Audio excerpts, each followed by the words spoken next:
Hello friends, ধামাকাদার বিকেলের একটা নাস্তা নিয়ে চলে এসেছি আলুর। তো এখানে আমি আলুটা কেটে নেব পাতলা পাতলা করে,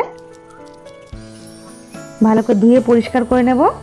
এখানে নুন দিয়ে গরম জল করে রেখেছি, একটু হালকা ভাপিয়ে নেব। ভাপানো হয়ে গেলে আমি নামিয়ে নেব জল ঝরিয়ে। তো এখানে আমি দিয়ে দিচ্ছি কালো নুন, গোলমরিচ গুঁড়ো, লাল লঙ্কার গুঁড়ো, ভালো করে মিক্স করে নেব।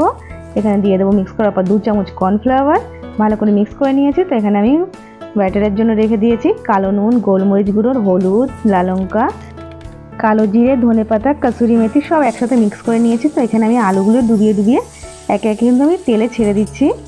ভালো করে যতক্ষণ না গোল্ডেন ব্রাউন মচমচে হয়ে যাচ্ছে ততক্ষণ আমি নামিয়ে নিচ্ছি। একদম রেডি। বন্ধুরা, আমি বলতে কিন্তু ভুলে গেছি, ব্যাটারের জন্য কিন্তু আমি ময়দা নিয়েছি, আপনারা চাইলে বেসন নিতে পারেন। খুব সুন্দর কালারটা এসছে। ভাজা হয়ে গেছে, তার উপর দিয়ে লাল লঙ্কার গুঁড়ো, প্যারি প্যারি মশলা, একটু কালো নুন ছড়িয়ে দিয়ে আমি কিন্তু একদম সার্ভ করে দিয়েছি।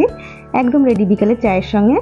দারুণ হয়েছে খেতে, মুখে দেওয়ার সঙ্গে দারুণ একটা ফ্লেভারের ব্লাস্ট করেছে। যতক্ষণ না আপনারা তৈরি না করবেন বিশ্বাস করবেন না বন্ধুরা, আমার ছেলেরা নিমিশেই শেষ করে দিয়েছে সব। ভিডিওটা যদি ভালো লাগে একটা শেয়ার করে লাইক করে দেবেন, নেক্সট ভিডিওর জন্য সাবস্ক্রাইব করে দেবেন।